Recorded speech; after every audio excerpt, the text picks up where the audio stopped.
Okay, so last thing we'll talk about anyway is the Raw and SmackDown from the week. So I did watch Raw, the first Raw I've watched in quite a while. And Same, I actually quite enjoyed it, I must say. It went by quite quickly, yeah. One thing I'd have to comment on is not having Stephanie McMahon on it and having instead wacky late 99 Kurt Angle as the general manager was a huge improvement. And Kurt Angle was the star of the show. He was brilliant. His comedic timing is still there. It's still great. I love that he is kind of wacky Kurt Angle again, where that's not how you spell soft. There's no point in him being serious Kurt Angle because he's not wrestling or not wrestling for a while at the least. Yeah. No point being dead serious there. His comedy with Enzo was great. Also, special shout out to Teddy Long coming out and doing that dance and it's my bad. My bad. That was funny. My favorite segment of the show though was Roman Reigns. Yes. Oh, I mean, so in fairness, at the beginning, they left the fans chanting a little too long. I was my finger was itching for the fast forward button. You disrespectful little fuck. Roman came out, and every time he'd move the microphone up to his mouth, the fans would start to boo, so he'd lower it. And he actually said off mic at one point, if you're watching, you see, he put his hand out and said, "I have them in the palm of my hand," and he did. Because what this was the fans obviously had it in their head that they were kind of hijacking the show and he's not going to talk because we're here, we're going to make noise. But actually, Roman Reigns was playing with them a little bit. And, I agree with you, and I loved it. But much like his "I'm not bad guy, good guy, I'm the guy," he usually plays this out for a few weeks after Mania when the anger is at its highest. Then he just goes back to just being a guy, not the guy. I agree. I would love it if he leaned into this more. I mean, especially since he retired the fucking Undertaker,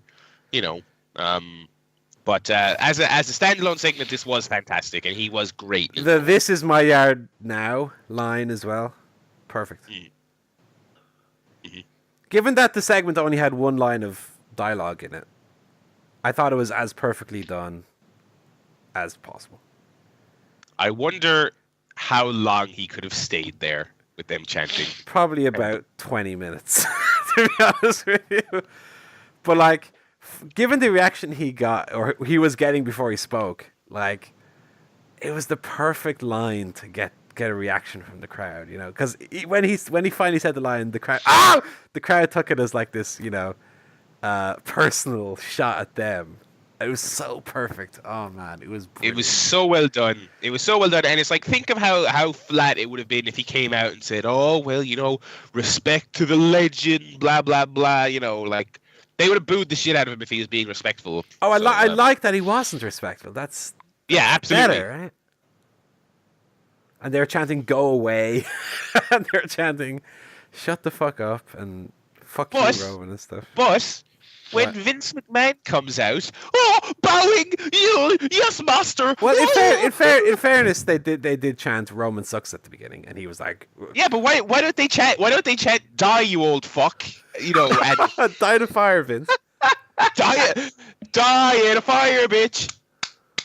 Die in a fire, bitch." Anyway, I really, really liked that. I like that segment. Yeah. I said they had the Hardys against Gallows and Anderson. I'm surprised that they didn't have the Hardys really do more on that first Raw, come out and maybe have a promo. They just had a very basic match and then they're gone. I think they knew that's all they needed to do to get over. Maybe. And I haven't seen it, but I heard their Ring of Honor ladder match was bonkers, and they're probably feeling a bit sore because they wrestled about 5 matches. Well, then maybe I wouldn't have even had them have a match on Raw. I would have had them just do a promo or something. Just seemed like a very just matter of fact. Oh, there's the Hardys. There's the match. Okay, bye. Well, do you really want to hear either of them talk for extended periods of time? Honestly, condition.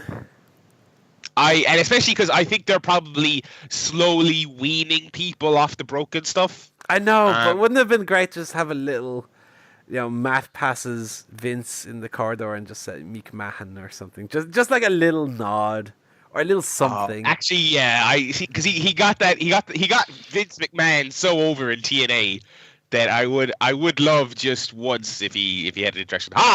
Meek Man, at last we meet again. And then he can kind of shake his head and go, "Oh, sorry, ignore that." Just a little wonderful to be back here. Then Vince says, "Yeah, it's great to have you back." And then just play like Epiphany music as he shakes his head and goes, "Oh, hey Vince, yes, thanks for having me back. I'll see you later." And then Senior Benjamin shows up. Oh, I'm sitting. No, go. We don't need it. Oh, but Mr. Hardy, go home. Ben, just get out of here. Take the baby. We had someone tweeted that it was 20 quid to meet the baby at WrestleCon. Cheap. He's an actual star, unlike half the other people there. We had the debut of the Revival on Raw as they beat the New Day. Say yeah! That was quite nice. Oh, dear. In fairness, I think we've talked about this on the show. I was a latecomer to the Revival, but I love them now. And I love that they kicked over the ice cream truck. Little bicycle. They're such bastards. It's great. They really are. They're bastards. They don't try to be cool heels necessarily, which I like as well. No. Because the crowd popped for them coming out and then booed when they knocked over the ice cream thing. Yeah, it was a good little match, and they did the injury job on Kofi Kingston's leg, so that was a nice little debut for them. Emma finally returned as well. Oh yes, yeah. I forgot about this because this was a nothing segment. Yeah, to no fanfare was my point. Yeah. Poor Emma. Hopefully, obviously, it's the Raw after Mania. They're not there to see the women. They're not there to see a throwaway tag match either. So hopefully, the rest of her run, she gets a bit of momentum behind her. But yeah, it's good to have her back. I loved this gimmick the last time. I think she looks great. The music's good. The Emelina stuff, I was just dreading it. I was like, oh my god, it's gonna be terrible. I'm glad they nixed it and they're going back to what worked. So yeah, should be good. They teased then Brock and Strowman, which I quite liked as well. The promo, oh my god, Paul Heyman, I'm so done. It's talking and talking and talking. Oh my god. One of my least favorite wrestling tropes is I'm going to tell you a bedtime story once upon a time. Ever since Shane McMahon and The Big Show, I've never enjoyed that as a kind of promo format.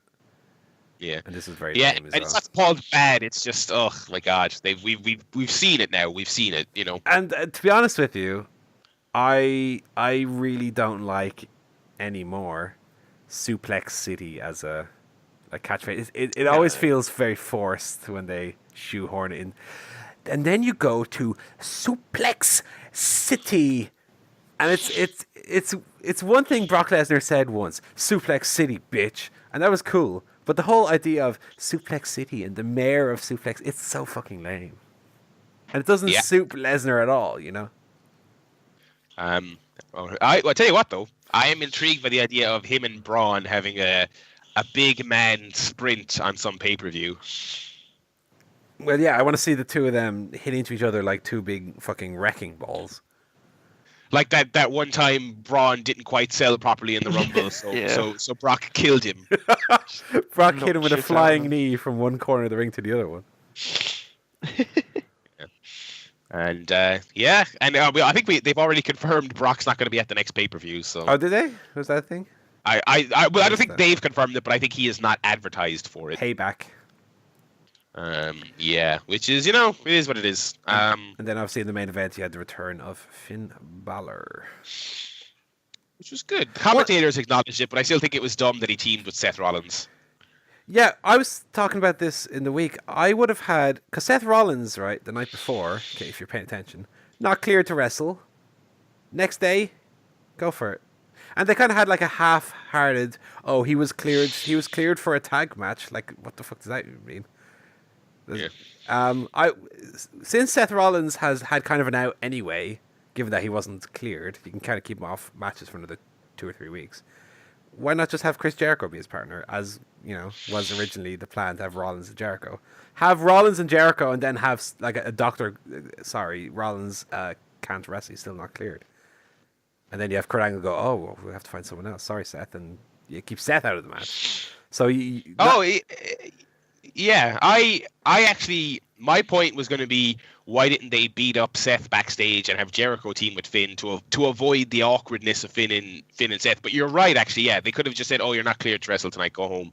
Because he wasn't cleared the night before. They did a whole convoluted. He had to sign a contract to have a match. Then the next night he's just in a normal match.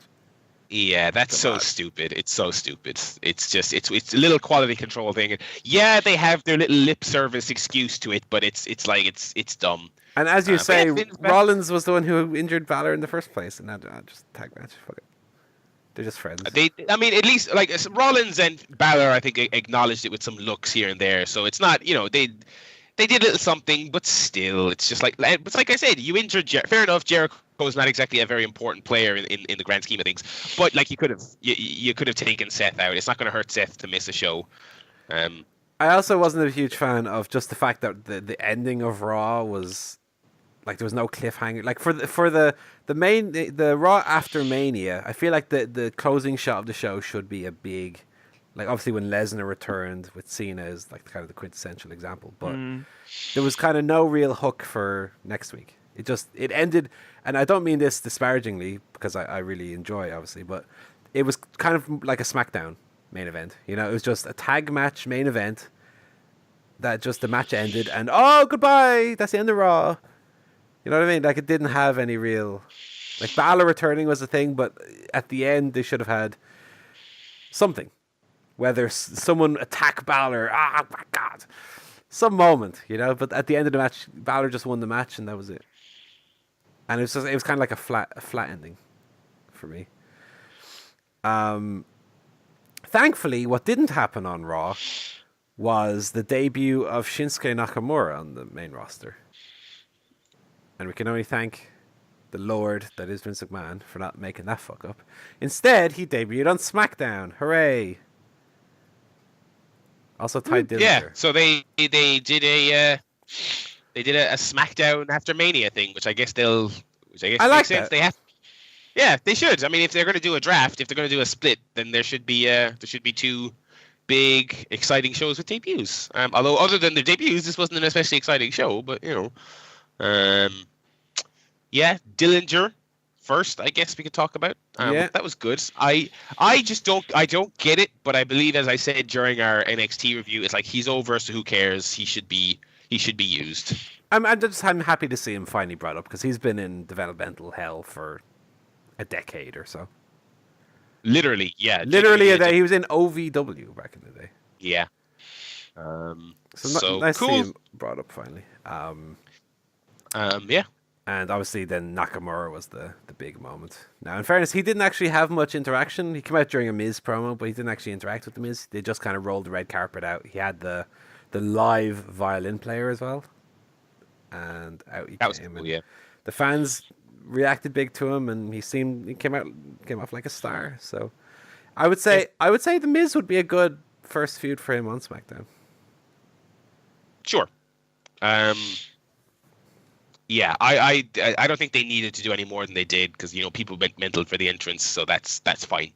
Yeah, I'll tell you what's odd though, right? The structure of this show. They opened with the Randy Orton Bray Wyatt promo, which sucked, and they're doing another match, which is probably going to suck. It's called a House of Horrors match. I don't care what that is. That's like a TNA name for a match. But right, they it reminded me of one of the old Abyss thumbtack gimmicks. But the thing is, right, they didn't end the show with the Nakamura thing, which they should have done. They also could have, if they wanted, they could have ended it with the Dean Ambrose Baron Corbin match, which was not bad. Which, by the way, was better than the WrestleMania match. Well, of course it was, yeah. By the way, it was Raven in TNA who had a Clockwork Orange House of Horrors match. So that was a thing, actually, in TNA. But also Eric Rowan returned, by the way. Oh yeah, he came back. Who cares? It's Eric Rowan. No one cares. So, like, Dean Ambrose and Baron Corbin had a good match at Nakamura debut, and then after all that, they ended it with the fucking Bray and Orton tag. It was match. like Raw. It Tell just you what, ended with a flat tag match. but at least that one had Finn. Yeah, good point. This one had nothing. This was just, it was a regular. I tell you what, I didn't watch it. All right. So that was baffling, and I've said before, I think Orton is completely mentally checked out of all of this stuff, and Wyatt, I don't know, I just don't get Wyatt ever. So well, Orton Wyatt is death, to be honest with you. It's definitely going to be up there for worst feud of the year. It might even be up there for worst feud of this or any other millennium. So. What's the opposite of the I don't know. segment? There's been some bad ones. It sucks though, and it's going on forever. It's not like it was good and now it's dragging on and it sucks. It was never good, and that's particularly bad. Also, AJ Styles and Shane McMahon are friends again, so I don't want to say it, but maybe that's kind of writing AJ off and moving him to Raw. Please don't. Yeah, that was the other thing I was going to say, actually, was that everything that happened on this and Raw, I was looking at going, what does that mean? So New Day, I mean, that screams to me that they're being sent off to... They were beaten clean and injured and definitively sent packing. I feel like they're going to SmackDown. The AJ thing absolutely reeks of we're making him babyface and we're writing him off SmackDown and swapping him with Reigns. That was my... It's weird because they just had Finn return as babyface as well, so they seem a little bit overloaded with faces on the Raw side already. True. Maybe they'll keep him on whatchamacallit, on SmackDown. I feel like he's needed more on SmackDown. He kind of suits SmackDown more. I think it's good to have a kind of solid foundation of people that are associated with like one brand. Like you want to have like Roman Reigns thought of as, you know, like in the past you had Raw guys and you had SmackDown guys, and you had like Rey Mysterio was very much, you know, in the early years like a SmackDown guy, and Eddie Guerrero and Edge, and then Raw was, you know, Triple H, Batista, etc. So I kind of feel like, given that in the first, like the embryonic year or so of this draft, like AJ has been the big face of SmackDown, kind of seems a bit early to just kind of move him off to Raw, and like I would nearly keep AJ there for another year at least. So especially because it looks like John Cena's not going to be around for a little while. So yeah, that's the other thing as well. Yeah, I think he's doing a movie or something, is he? Something like that. He's always doing something like that, but yeah, it'll be interesting. We still don't even really know what the shakeup is. Is it going to be a trade? I assume, like you said, I think it'll be the old win a match, get a pick thing. I don't know whether they'll actually have the. Well, they did. They showed in the graphic that all the Raw wrestlers on the SmackDown wrestlers. Does that mean that they're all? Yeah, are they going to be doing interpromotional matches and stuff already? Maybe, maybe not. They didn't say that, but they did say they would all be there. Yeah, well, they're going to be there because they have to come out with their new T-shirt on. Yeah, with their fucking stupid T-shirt on. It is a bit soon to be doing interpromotional stuff, isn't it? Yeah, I mean it's a bit soon to be doing a superstar shakeup, to be honest with you. That's the other thing as well. It's like, I think at the very least you need a year. I would have preferably said 2, but at the very least, like, the draft originally was in July. Like, you should at least wait until the sagging ratings of July before you start busting this out again. But you just had, like, on each show 2 or 3 new names debut. Like, does that give enough of a little refresh to things, and you don't have to do... Just seems like, okay, we had 2 or 3 debuts, and next week people are moved around. And it's like, it's all too much at once. And I know that the original draft isn't exactly the best example of how to do things right, but like the original draft was in early 2002, so it was in like, what was it, April 2002, or was it? Yeah, it was around then, right? April 2002ish, because it was Vince and Ric Flair at the time. It wasn't Stephanie and Bischoff yet. And they had in early 2002 or in mid 2002, they did have a brief period of time where they said something like contracts were unfrozen and people could move if they wanted. And that was kind of the way they did it then, was they had a few people move from Raw to SmackDown, SmackDown to Raw, and then they did freeze it until 2005 was like people didn't move. Like in 2003, 2004, people were moving from roster to roster. It was all just that's your team. And then 2005 with like Cena going to Raw, that was like the first big shake up then. So they at least did a good job of having people be, of their own brand for a little while. It seems like they're doing it a little bit early this time, but I mean, we'll see how Monday goes. We'll see. Yeah. So yeah, we'll obviously have a report on that next week.